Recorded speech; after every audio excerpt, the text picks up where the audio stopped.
Our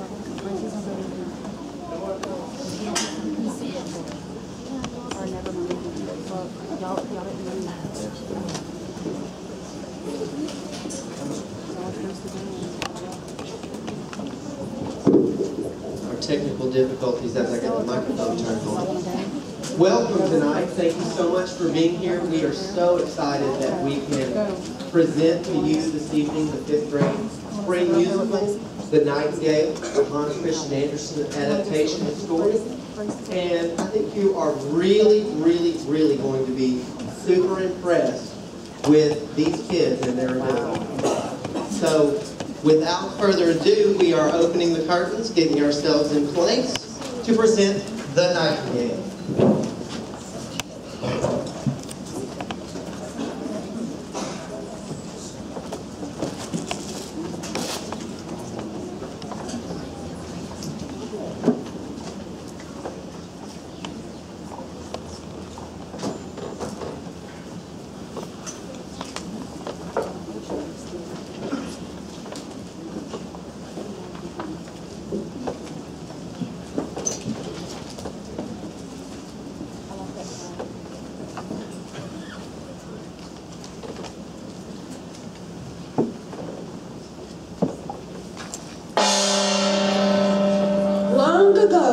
In the land of China, a great emperor lived in a beautiful porcelain palace, so delicate and brittle that anyone who touched it had to be especially careful.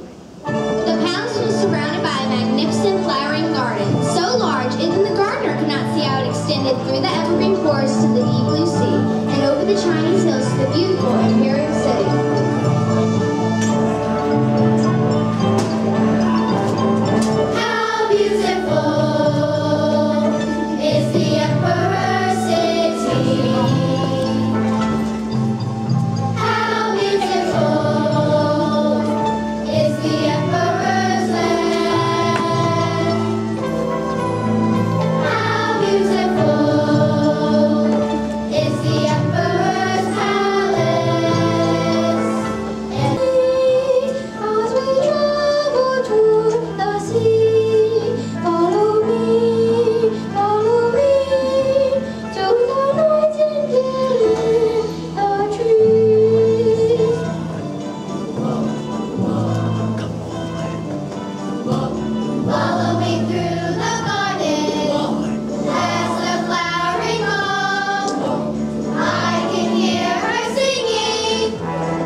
Such a little, plain, simple thing.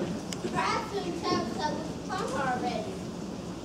I don't believe Emperor's wrote this. This can't possibly be the inspiration for poets. She would never do.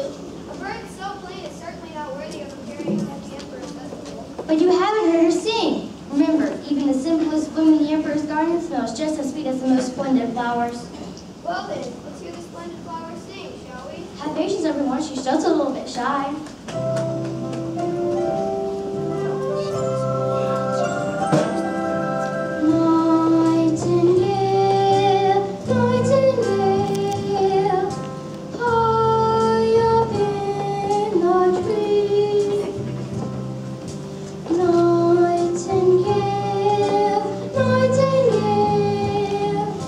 Sing your song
performance, the group shared the Emperor's wishes with the Nightingale.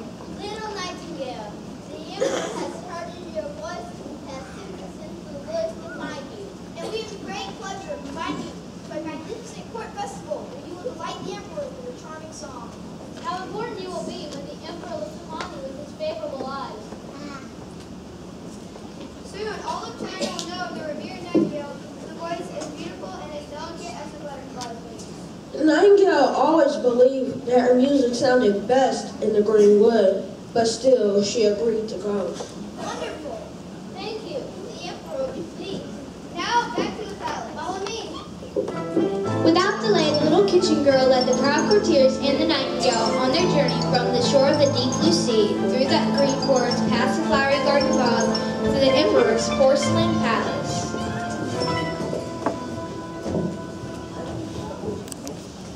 And when they arrived, the palace was glittering with the light of 10,000 gold lamps. The Nightingale was given a special seat of honor atop a golden perch in plain view of the esteemed guests and their noble emperor. All of China was glowing with pride and gratitude as they welcomed their newest treasure.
Nightingale's song melted the hearts of all the guests, and when the emperor raised his royal head, his eyes were filled with tears of joy.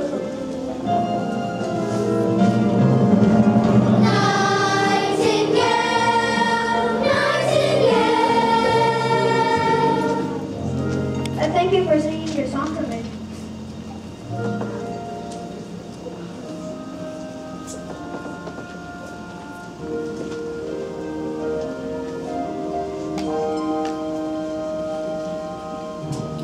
I never heard such beautiful sounds. Bird. music that I wish to give you a gift. Will you wear the silver slipper around your neck? The nightingale graciously declined. Then perhaps you shall wear this. No, thank you, she replied. How then shall I honor you for bringing such joy to my heart? The nightingale explained, having seen tears in the eyes of the emperor, she could wish for nothing more. All hail to the wondrous nightingale! From that moment on, the nightingale was commanded to stay in the imperial palace. She was kept upon the golden perch at the left side of the emperor's throne, so that she would be nearest to his heart. The nightingale was given the liberty to go out twice by day and once by night, but only when escorted by the courtiers who held silken ribbons tied to her legs. The whole city spoke of the wonderful bird, and when two people met, one would say night and the other replied gale. Important ladies poured waters into their mouths and trilled, hoping to sound like the nightingale. 11 grocer's children were named after the bird, but not one of them could sing a note. Truly, the nightingale was a resounding success.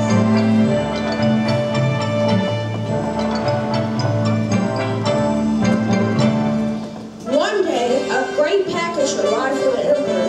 It was delivered to him by the little girl from the kitchen who had been promoted to the imperial package delivery as a reward for finding the nightingale.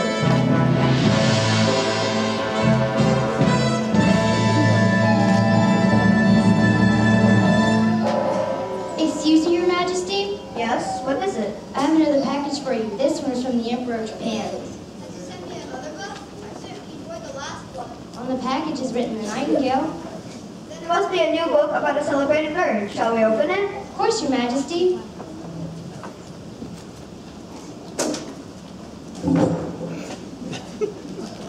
How curious! It's not a book at all. I've never seen anything like it. What do you suppose it is? It must be a clock. But it has no hands. Then perhaps it is a crown? But it's far too hard to balance on my head. Then maybe it is a shoe?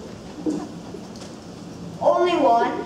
The emperor, like most emperors, was more accustomed to asking questions than knowing the answers, so he summoned his courtiers. Courtiers! Yes, Your Majesty? What is it this time? You gone? The imperial package ringer sent me a parcel from the Emperor of Japan. This was inside. It's beautiful. Look how the rubies and sapphires shine. See how the diamonds sparkle? It's a work of art, Your Majesty, modeled after our very own nightingale. Perhaps it seems like our nightingale. Of course. Why the tiny key on her back?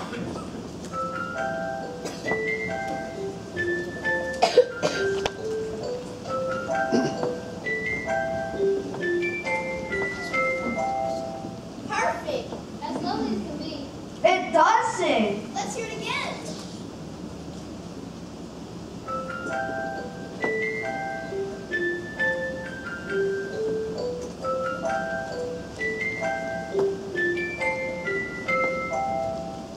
Perfect. As lovely as can be. All were completely satisfied with the mechanical bird. I have an idea. No, both nightingales will sing. What a lovely duet it will be.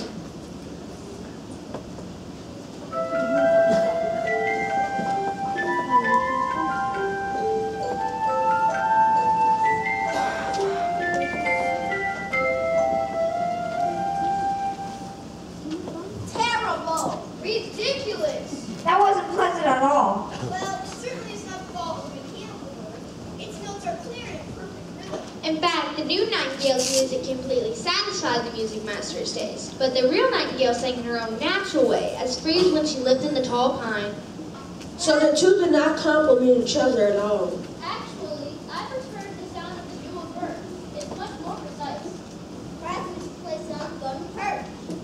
Yes, a bird so lavishly adorned would surely look grand sitting beside the emperor. Fearing that the real nightingale might fall out of favor and knowing that it longed to be in the woods, the little girl hatched a plan. Let us hear the mechanical bird again.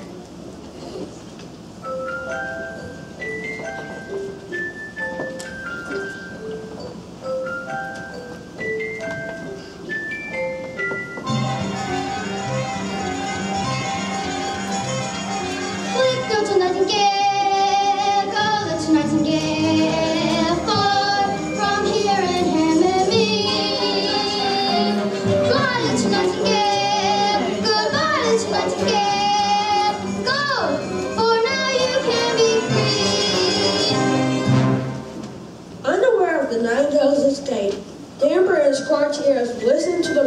mechanical bird over and over. Never did its pitch waver, never did its tempo slow.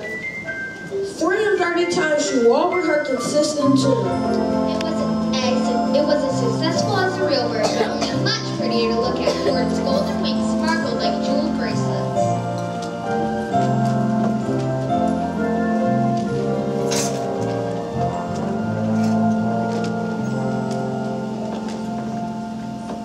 I've heard enough. But Your Majesty, may we hear it once more? I think the real Nightingale ought to take a turn. When the emperor's courtiers turned their attention to the golden perch, they were surprised to discover that the precious bird was not there. What? Nightingale? She's gone! Gone away! Ungrateful bird! How dare she disobey the Emperor? She's vanished! Vanished from the Empire! But there's respect, Your Majesty. We still have the best Nightingale here. Shall we listen?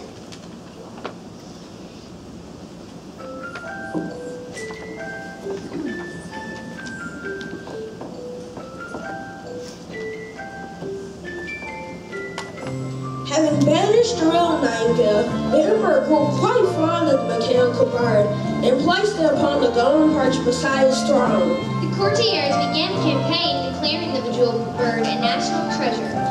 The chief of staffs told the citizens of its great worth. The physician spoke of the healing powers of its music, and the timekeeper marveled at the intricate design of its clocks and wheels. But it was the music master who took the most pride in boasting about the mechanical prodigy. He wrote 25 detailed books about the artificial bird. Every book was complex and contained difficult words like Pianissimo! and Menuendo! And all the citizens pretended to understand, Brilliant! So informative! because they hoped to appear intelligent. As the year passed, the emperor, the courtiers, and all the Chinese people learned the bird song. They found gurgle and trilled the famous melody everywhere they went. One evening, the emperor sat listening to the bird when something went horribly wrong.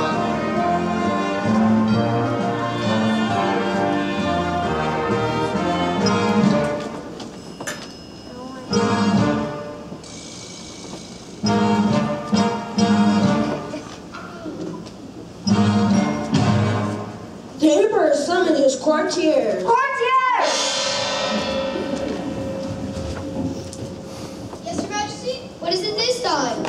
How may we assist? Something terrible has happened to the Nightingale.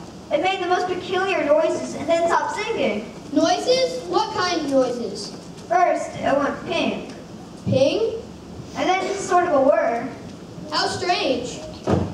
Then there was a clunk. Clunk. Anything else? It ended with a whiz-bang snap. That can't be good. Physician, can you do anything? I'm sorry, Majesty. I don't have men for this. Timekeeper, perhaps you can help. And indeed, the timekeeper could help. He quickly began examining the bird. It's difficult to say for certain what he really did, but after a great deal of tinkering and poking inside the bird, the timekeeper declared that the bird was working again. Kind of. Yes, Your Majesty. The bird has been repaired, but it must be used very carefully. May I hear it sing? Yes, Your Majesty, but it could be very dangerous. You see, the cogs inside are very worn and cannot be replaced. So the bird should sing as little as possible. Then it shall only sing once a year? Well, I would assume that the bird is as good as ever. I cannot wait to hear its voice next year. Yes, next year. 5 years passed, and the bird did sing again, 5 more times, but it never sounded quite the same. He had grown tired, and his voice had become strained.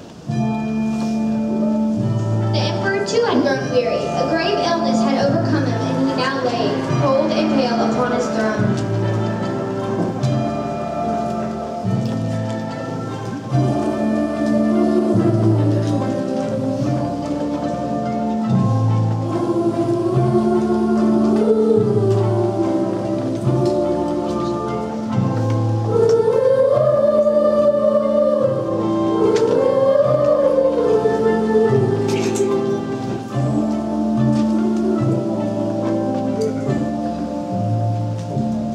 As news of his falling cow spread through the land, soon all of China wept for their beloved emperor.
many weeks, Your Majesty.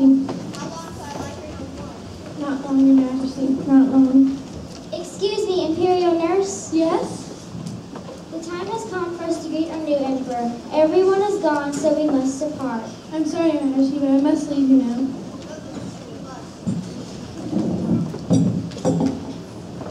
You too? Eventually, the Imperial Palace was completely empty. Every room in the hall was silent, every door and window still. All alone, the emperor lay pale and stiff on his throne. His breath was turbulent and fitful, for in his troubled sleep, faces began to appear.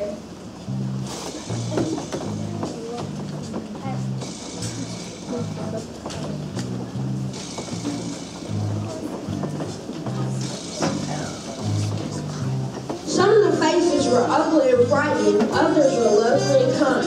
They spoke to the emperor of his good and bad deeds. They were the voices of the past. Do you remember this?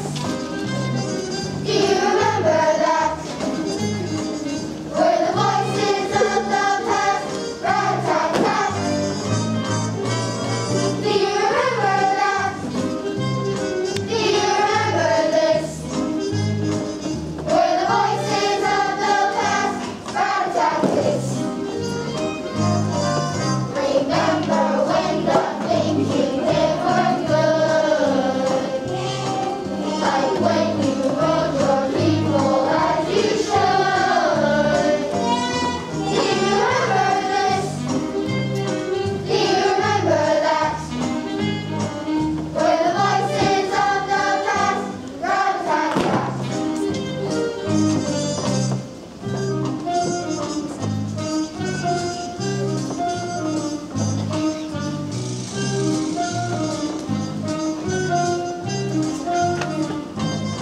Do you remember this? Do you remember that? We're the voices of the past, rat-tat-tat. Do you remember that? Do you remember this? We're the voices of the past, rat-tat-tat.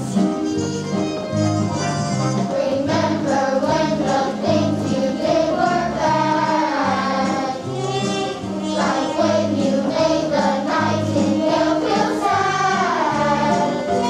Do you remember this? Do you remember that? We're the voices of the past, rat-tat-tat. Rat-tat-tat, rat-tat-tat, rat-tat-tat, get ready, get set. Rat-tat-tat, rat-tat-tat, rat-tat-tat, here we go! Do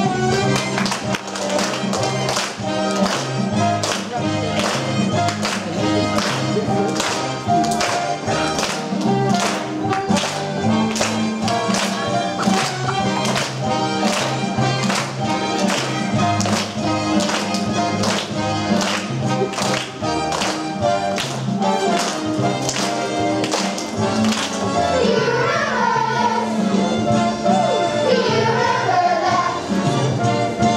We're the voices of the past, rat-tat-tat. Rat-tat-tat. Rat-tat-tat. Something like that.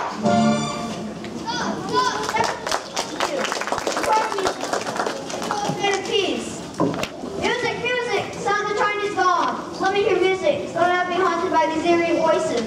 But the gong keeper had gone, and the emperor had no strength to strike the gong himself. Precious bird, sing, pray sing. I put you upon the golden perch, and showered you with praise for these many years. Now sing your tune once more. But the bird remained silent because the emperor had no strength to wind it up. The poor emperor felt as though a great weight was on his chest. He could scarcely breathe. And with a heavy heart, he closed his eyes, for he believed that all hope was lost. Mommy. I have come from the forest near the sea where my mother lives. Don't be angry, but I have brought the Nightingale. She's heard of your illness and has a gift for you. What is it? A simple song.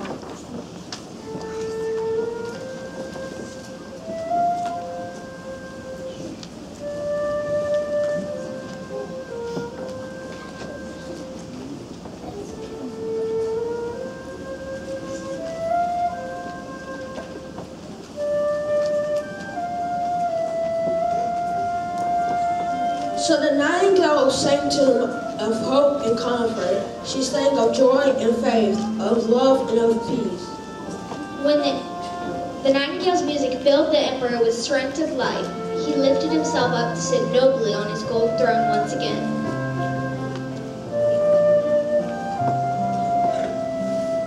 Thank you, heavenly little bird. I banished from the kingdom once, and yet you have charmed away the evil forces from the past. How could I ever repay you? The nightingale told the emperor that she had already been rewarded when she drew tears from his eyes the very first time she sang for him. Morning dawned, and the courtiers returned to find the emperor in good health. They quickly summoned the Chinese people who came once to greet their beloved emperor and rejoice in their good fortune.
Each and every night to sing her a song for him. In exchange, he agreed never to tell anyone of the little special little bird who told all about the outside world. In time, the emperor, like most emperors, came to know the beauty that cannot be found in a crown, but rather in the heart of in the soul of every man, every woman, every child, and every bird.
that means to be seated.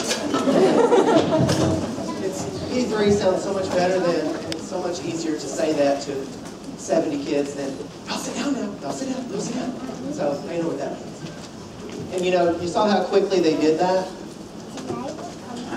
They picked this musical up pretty quickly too. And I just want to tell you what an amazing privilege it is to work with your children. I'm humbled that this is what I get to do for a living. To work with such amazing, talented children.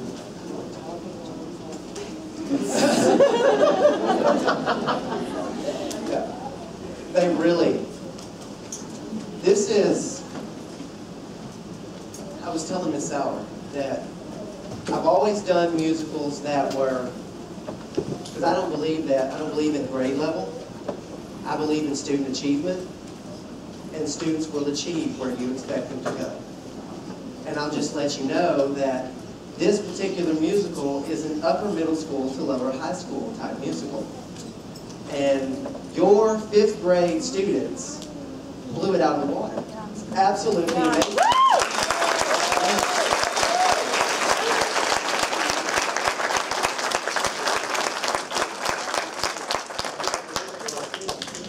And you know, I have the privilege of, you know, putting the tux on and standing back there and waving my arms.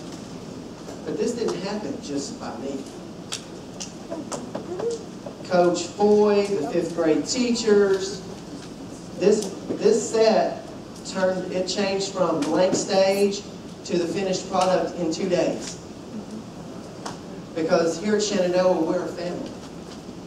And when one of us needs something, we step in and we make it happen.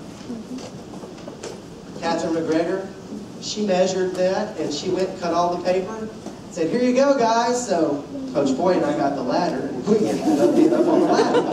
But you know, hey, it worked out. We didn't have to cut paper. Miss Gill and I stayed here till, what was that, 9:30 one night? We were finishing up stuff. And you know what? Not that I'm ready to do it again, but next week, if we had to do this again, I'd do it all over again.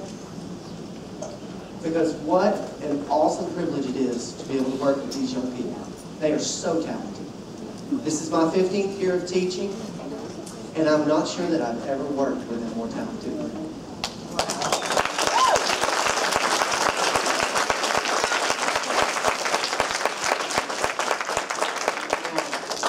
I could talk all night and gush about how wonderful these kids are, but they're yours. You know how wonderful they are. So, Ms. Sauer, would you like to say anything to close us out? I think you said it all, except I want us all to stand again and give these children